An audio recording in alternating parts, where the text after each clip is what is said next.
तो मैं पूछना चाहता हूँ कि उनका टिकट कटना चाहिए इन चीज़ों पर कि वो खाली विधायक ही नहीं रहे बल्कि काबीना मंत्री रहे, कैबिनेट मिनिस्टर रहे, और इससे बड़ी कोई पोस्ट हो सकती है तो फिर वो मुख्यमंत्री की पोस्ट होती है। अगर कोई व्यक्ति, कोई विधायक कैबिनेट मिनिस्टर बनने के बाद अगर अपने क्षेत्र का विकास नहीं कर पाए तो ये बहुत शर्म की हमारे लिए बात है। मुझे पूरी उम्मीद है कि संभल विधानसभा से मुझे समाजवादी पार्टी से टिकट मिलेगा और मैं दावेदारी में हूँ भी।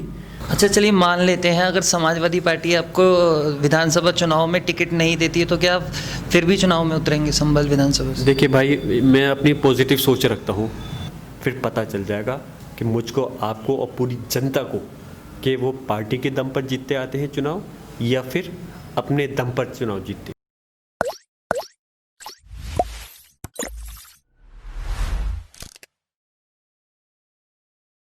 नमस्कार, आदाब। आप देख रहे हैं द हल्ला बोल। आज मेरे साथ खास बातचीत के लिए मौजूद है संभल से समाजवादी पार्टी से सांसद डॉक्टर शफीकुर रहमान बर्क के पोते व सांसद प्रतिनिधि जियाउर रहमान बर्क। सर बहुत बहुत स्वागत है हमारा द हल्ला बोल। शुक्रिया। मैं आपके भी चैनल को सबसे पहले मुबारकबाद देता हूँ, हल्ला बोल को। आमिर साहब आप और आपकी टीम बाखूबी अपना जो काम है उसको अंजाम दे रहे हैं। मैं मुबारकबाद देता हूँ आपको, आपके चैनल के लिए। सर मेरा सवाल सबसे पहला यही है आपसे कि आप संभल से 2022 के चुनाव में प्रत्याशी होंगे या नहीं? इंशाल्लाह मुझे पूरी उम्मीद है कि संभल विधानसभा से मुझे समाजवादी पार्टी से टिकट मिलेगा और मैं दावेदारी में हूँ भी समाजवादी पार्टी से। और इंशाल्लाह मैं पूरी उम्मीद करता हूँ कि हमारे जो समाजवादी पार्टी के राष्ट्रीय अध्यक्ष जी हैं माननीय अखिलेश यादव जी, मेरा पिछला विधानसभा चुनाव का रिज़ल्ट देखते हुए कि जो 2017 के इलेक्शन के अंदर किसी कोई ख़ास पार्टी से मैं उम्मीदवार नहीं था, लेकिन मैं अल्लाह का शुक्रगुज़ार हूँ सबसे पहले, और फिर हमारी जो जनता ने जितने मोहब्बत और प्यार के साथ में मुझे 62,000 वोट दे करके उपविजेता का जो एक मेरे साथ नाम के साथ ये जुड़ाव किया, तो इसलिए इंशाल्लाह मैं उम्मीद करता हूँ अब मौजूदा उस समय संभल लोकसभा से सांसद डॉक्टर शफीकुर रहमान बर्क साहब मौजूदा सांसद नहीं थे क्योंकि उनको चुनावी में प्लानिंग के तहत बीजेपी ने हरा दिया था, ज़बरदस्ती जीता हुआ चुनाव था। अब मौजूदा सांसद भी हैं, इस बार तो और ऐतिहासिक वोट मिला है सांसद जी को, बर्क साहब को। तो इंशाल्लाह जब इस बार टिकट मिलेगा तो मैं पूरी जिम्मेदारी से कह सकता हूँ अल्लाह के भरोसे कि संभल विधानसभा से टिकट मिलने के बाद में मैं बहुत अच्छे वोटों से सीट को समाजवादी पार्टी के खाते में डालूँगा।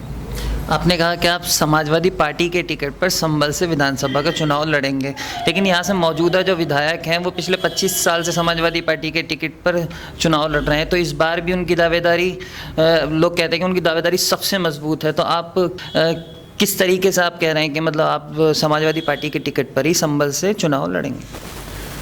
किसी भी जगह से कोई आदमी विधायक अगर बन जाए या सांसद बन जाए तो उसका मतलब ये नहीं है कि अगर 2, 3, 4 बार जीत गए तो वो उनकी विरासत के लिए वो सीट लिख गई और आने वाले समय के लिए उन्हीं को वो सीट मिलेगी। ऐसा कभी नहीं होता। ये यहाँ लोकतंत्र है हिंदुस्तान के अंदर, और जब लोकतंत्र है तो कोई समाजवादी पार्टी किसी एक या 2-4 व्यक्ति की कोई कंपनी नहीं है। समाजवादी पार्टी सभी लोगों का परिवार है, और इस पार्टी की नींव रखने में सबसे पहले माननीय नेताजी मुलायम सिंह यादव जी के साथ में डॉक्टर शफीकुर रहमान बर्क साहब, दादा मोहतरम जो सांसद हैं संभल से, वो रहे थे।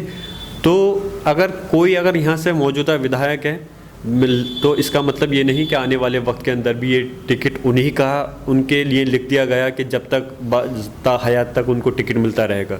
2009 में बर्क साहब तो 2004 में सांसद बने थे, उस वक्त उनका भी टिकट काट दिया गया था। और ऐसे समाजवादी पार्टी हो या कोई भी अनेक पार्टियाँ हों, सारी पार्टियों के अंदर मौजूदा विधायक और मौजूदा सांसदों के टिकट कटते रहे हैं। वो बुनियाद अलग है, आधार अलग है, किस वजह से कटते हों, लेकिन ऐसा कभी नहीं हो सकता कि एक ही आदमी उस पार्टी के टिकट पर काबिज़ रहे।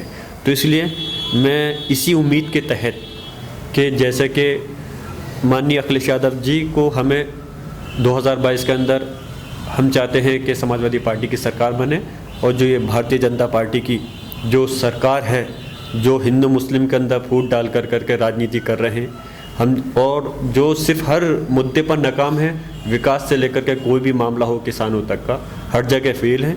तो इस वजह से हमारी पूरी कोशिश रहेगी कि हम समाजवादी पार्टी की सरकार बनाएं, और समाजवादी पार्टी की सरकार बनाने के लिए हमें पूरी उम्मीद है राष्ट्रीय नेतृत्व से कि वो ऐसे आदमियों को टिकट देंगे जो कि पार्टी का चुनाव जीत करके पार्टी को मजबूत करने का, सरकार बनाने का काम करेंगे।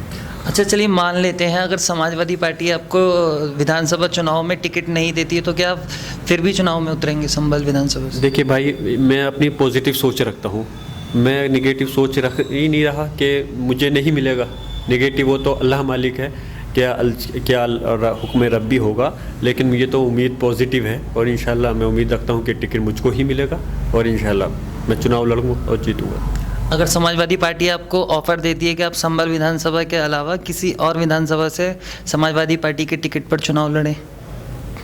भाई देखिए, मैंने आपसे एक बात कही कि अभी राष्ट्रीय नेतृत्व ने जैसे पिछले बार भी 2017 के चुनाव के समय में मुझे बिलारी विधानसभा से टिकट दिया था, लेकिन अब इस बार क्या समीकरण बनेंगे ये राष्ट्रीय नेतृत्व सोच रहे होंगे, वो तो मेरी नॉलेज में नहीं है।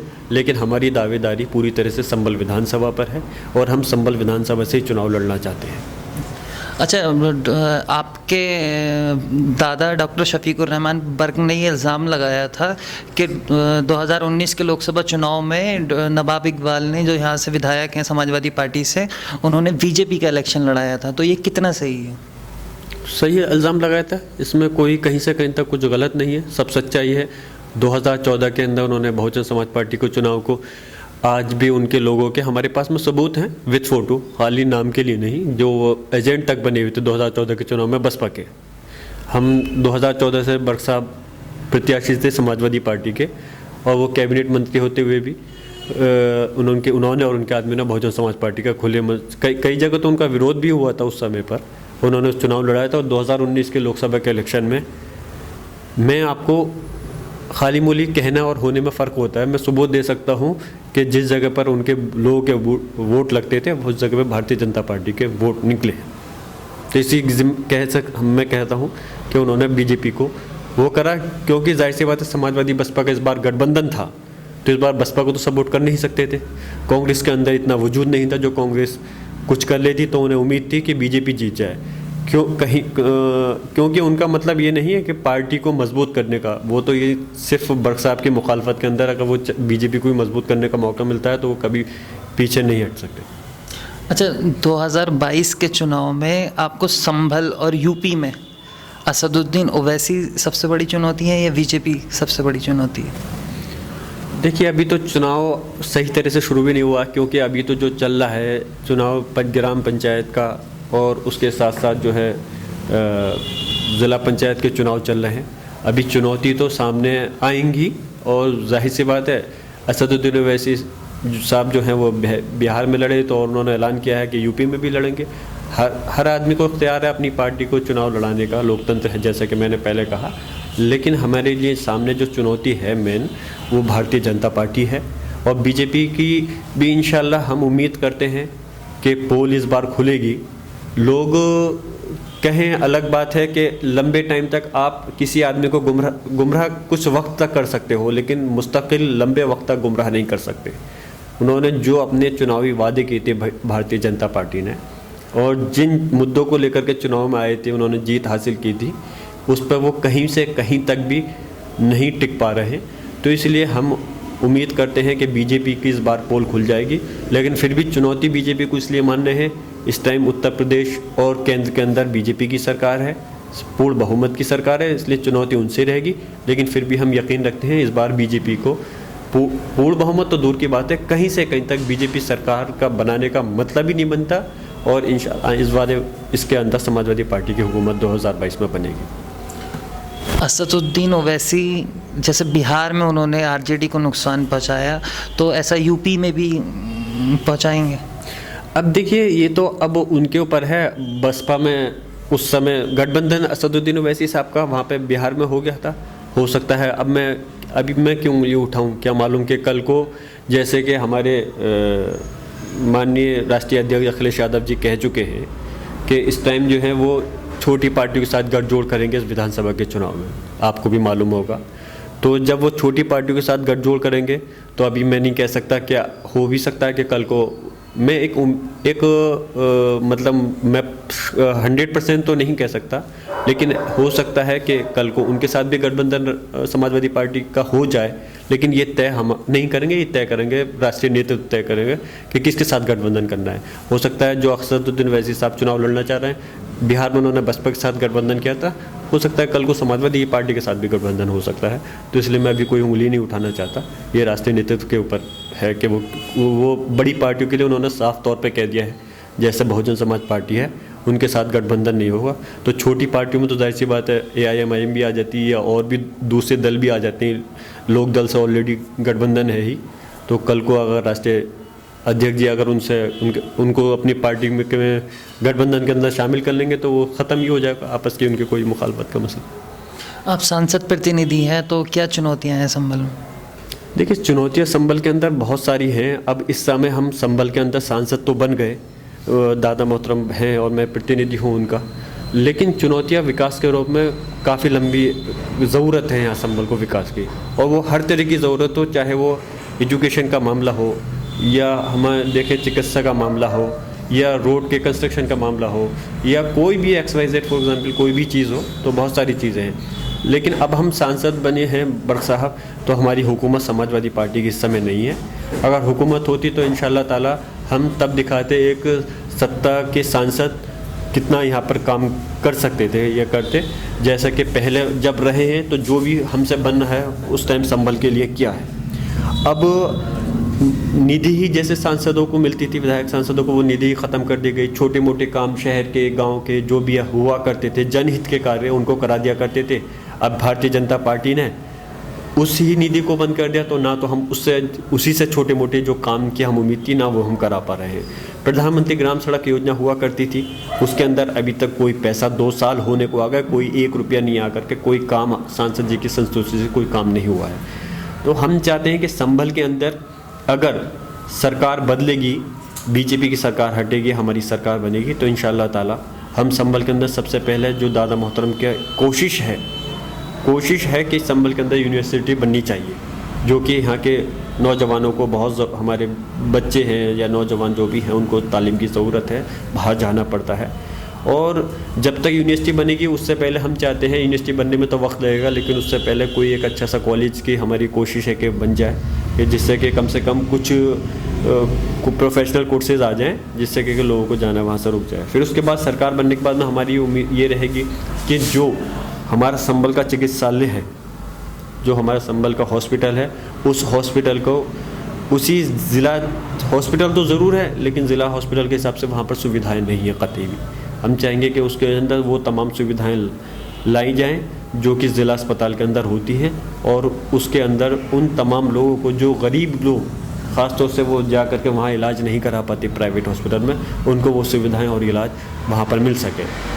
और उसके साथ साथ मेरी अभी हमारी कोशिश है, अभी पार्लियामेंट नहीं चल पा रही, तो हम जो यहाँ पर अब से करीब 2006 में बर्क साहब ने एक केंद्रीय विद्यालय का एक कॉलेज जो सेंट्रल स्कूल कहलाता है वो पास कराया था, लेकिन बदकिस्मती से कि यहाँ के ज़मीन नहीं मिल पाई थी, किसी ने ज़मीन नहीं दी।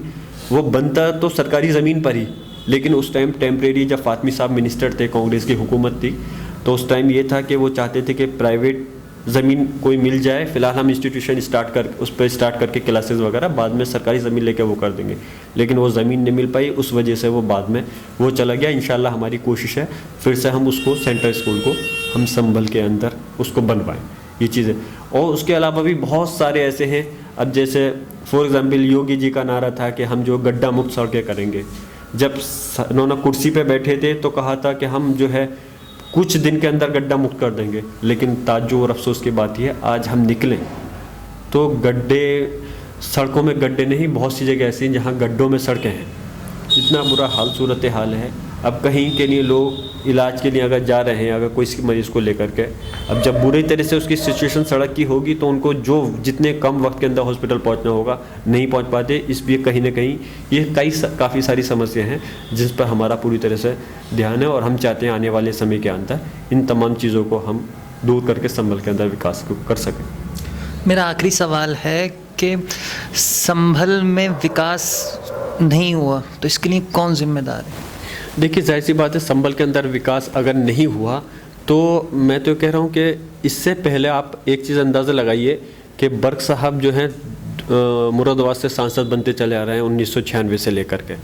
उनको सिर्फ एक बार मौका मिला 2009 से लेकर 14 तक का, और उसके अंदर जो काम करा है मैं उसकी जो है आपको लिस्ट भी दे सकता हूँ।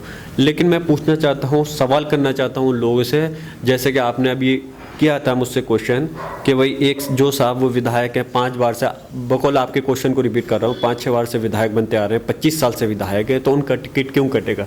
तो मैं पूछना चाहता हूँ कि उनका टिकट कटना चाहिए इन चीज़ों पर कि वो खाली विधायक ही नहीं रहे बल्कि काबीना मंत्री रहे, कैबिनेट मिनिस्टर रहे, और इससे बड़ी कोई पोस्ट हो सकती है तो फिर वो मुख्यमंत्री की पोस्ट होती है।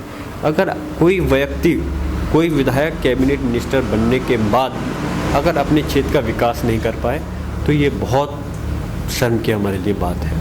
अगर उस जगह पर उनकी जगह कोई दूसरा व्यक्ति होता, चाहे मैं खुद ही नहीं होता, तो मैं अपने आप को भी उसी खाने में रखता। ऐसा नहीं है कि मैं सिर्फ उनके पर उंगली उठा रहा हूँ। तो वो कहीं ना कहीं ये जिम्मेदारी उनकी बनती है। जब सरकार क्षेत्र का अगर विकास होता है तो वो प्रदेश सरकार के माध्यम से होता है, प्रदेश सरकार के माध्यम से होता है। केंद्र सरकार तो अपनी योजनाएं जो प्रदेश की होती हैं उसमें अपना हिस्सा देती हैं, मतलब पैसे उसके उन योजनाओं के अंदर अपना लगाती हैं। कुछ योजनाएं ऐसी होती हैं जो केंद्र डायरेक्ट करती है, लेकिन वो बहुत सीमित योजनाएं होती हैं। ज़्यादातर योजनाएं प्रदेश सरकार की होती हैं।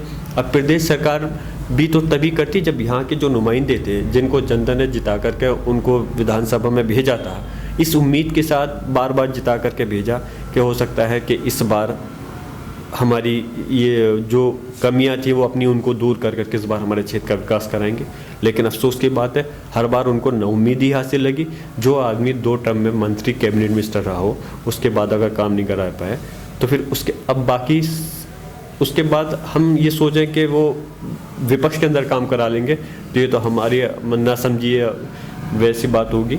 तो इसलिए मैं समझता हूँ पूरी की पूरी अगर कहीं जिम्मेदारी है तो जो इस बार समय विधायक हैं मौजूदा, उनकी जिम्मेदारी है कि वो 25 साल, और ये सवाल आप मुझसे नहीं उनसे करें कि वो क्यों नहीं करा पाए, इस बात का वो जवाब दें। क्यों अब तक उनकी क्या अड़चनें थी, क्या रुकावटें पैदा हुई कि जिस वजह से वो संभल के अंदर विकास नहीं करा पाए।